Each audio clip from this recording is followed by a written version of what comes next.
is me, B is you, C is the reason why I'm only you. It's as simple as that. It's the middle of the dartboard and everything else revolves around it. And sometimes the structuring of my books will take me twice as long as the actual writing of them, because I spend so much time plotting out all the clues that have to be absolutely in plain sight, and everything sort of working like that Swiss watch I mentioned earlier. And books like, for example, I suppose the book that took me the longest was Moriarty. I don't know if any of you have read Moriarty.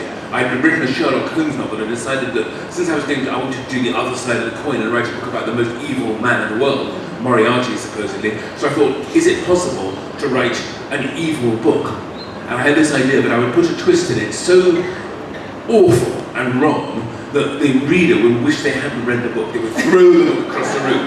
And the plotting of that and the writing of it took me forever. It was like a year and a bit.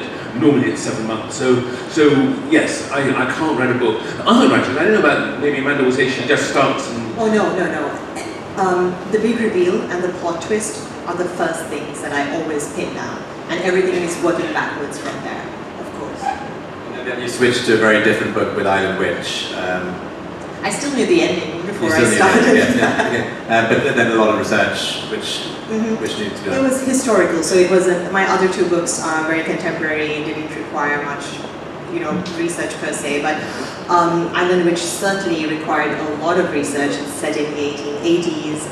I had to do a lot of reading. I spent some time down in Mathura, where the book is set. And it was very interesting, a little difficult because all accounts at that time were written by Englishmen. I did come across a few texts that were written by very sort of upper class, well-to-do Sinhalese, but definitely none by the village folk, and certainly nothing by women. So it was a little bit of a challenge, but yeah, so I had to take a few narratives of liberties in picturing how women face daily life and things like that. But yeah, definitely a lot of research. I always do a lot of research, of course, with the Alex Rider books in particular. I travel all over the world, and I also use a great deal of my own. In my house we had a rule. When I was writing the Alex Rider books, I had two sons. They were about exactly the right age, 7 and 9.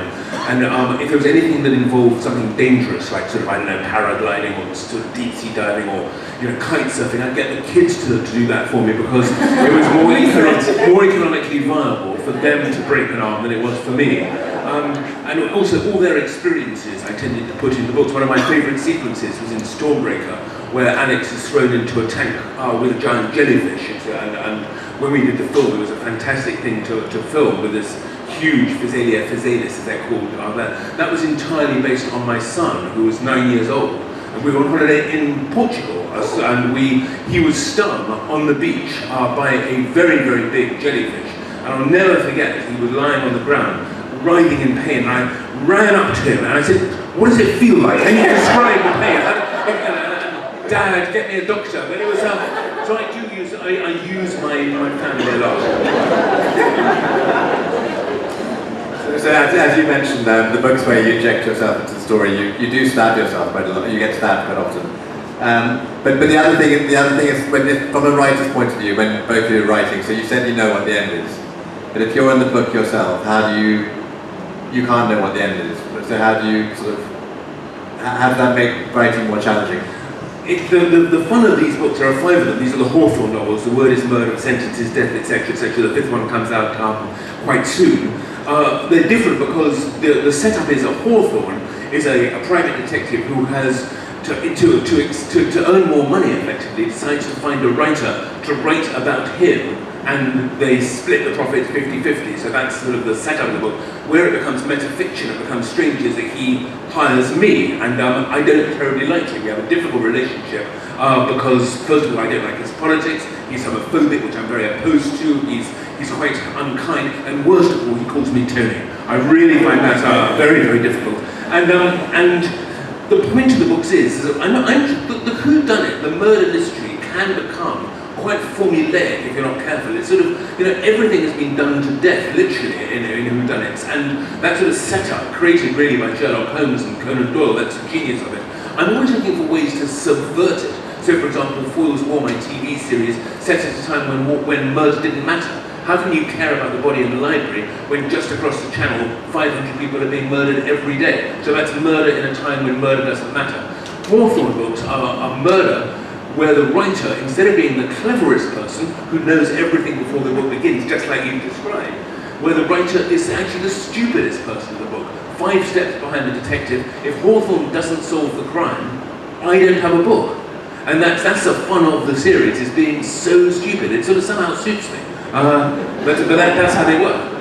Honestly, they're absolutely brilliant books, and highly recommend them. And you are very self-deprecating, and I wouldn't say stupid, but well, you know, the great joy of the sidekick in the books is that the sidekick is used always for misdirection, for sleight of hand. And they are, you know, quite often stupid. When I was writing Poirot on television, Agatha Christie's Poirot, I remember that we had a wonderful actor playing Hastings, and I had a game which I would play with the producer. How many times in one episode could I get him to say the words "Good Lord" because he was so stupid?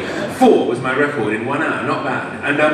And I use the sidekick always to distract attention, just as a magician.